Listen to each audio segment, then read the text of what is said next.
Hello, welcome to Jennifer's Magical Book Club. Today I'm here to read a novel which is called Old Yeller. I'm going to continue reading from chapter 3, page 31, in the end of the page. So I'm going to start. "Erlis!" I yelled at little Erlis. "You get that nasty old dog out of the water." That they hadn't seen me ride out, and I guess it was my sudden yell that surprised them both so bad. Erlis went tearing out of the pool on one side and the dog on the other.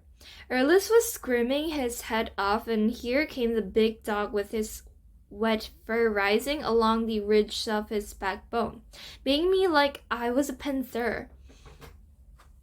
I didn't give him a chance to get to me. I was too quick about jumping off the mule and grabbing up some rocks. I was lucky. The first rock I threw caught the big dog right between the eyes, and I was throwing herd. He went down, yelling and pitching and wallowing. And just as he came to his feet again, I caught him in the ribs with another one. That was too much for him. He turned tail then and took out for the house, squirreling and bowling. But I wasn't the only good rock thrower in this family. Erlis was only 5 years old, but I'd spent a lot of time showing him how to throw a rock. Now I wished I hadn't, because about then a rock nearly tore my left ear off.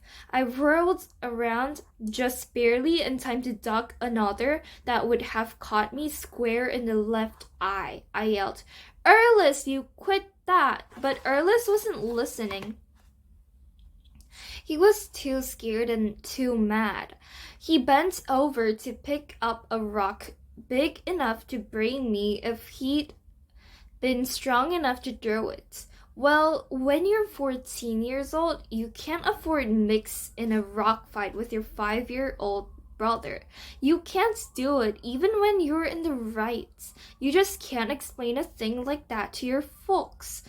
All they'll do is point out how much bigger you are, how unfair it is to your little brother. All I could do was turn tail like the yeller dog and head for the house, yelling for Mama.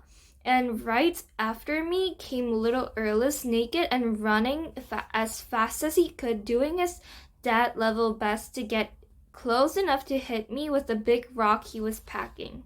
I outran him, of course, and then here came Mama, running so fast that her long skirts were flying and calling out. "What on earth, boys?" I hollered. "You better catch that Erlis," as I ran past her. And she did, but little Erlis was so mad that I thought for a second he was going to hit her with the rock before she could get it away from him. Well, it all wound up about like I figured. Mama switched little Erlis for playing in our drinking water. Then she blessed me out good and proper for being too bossy with him. And the big yeller dog that had caused all the trouble got off scot-free. It didn't seem right and fair to me. How could I be the man of the family if nobody paid any attention to what I thought or said? I went and led Jumper up to the house. I hung the doe in the live oak tree that grew beside the house and began skinning it and cutting up the meat.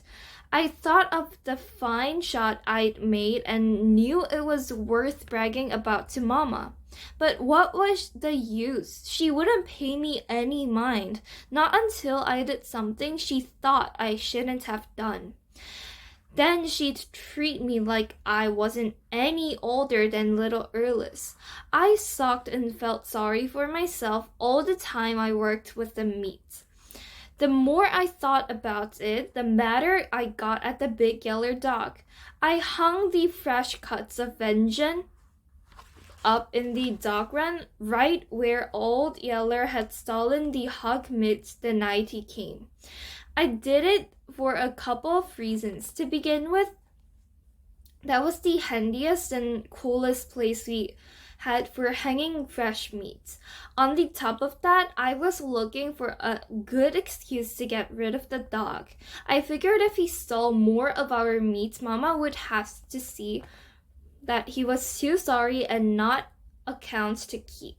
But Old Yeller was too smart for that. He gnawed around on some of the deer's leg bones that Mama threw away, but not once did he ever even act like he could smell the meat we'd hung up. So I'm done reading till the end of chapter 3. I hope you're enjoying with me, and see you later. Bye. Have a nice day. Thank you.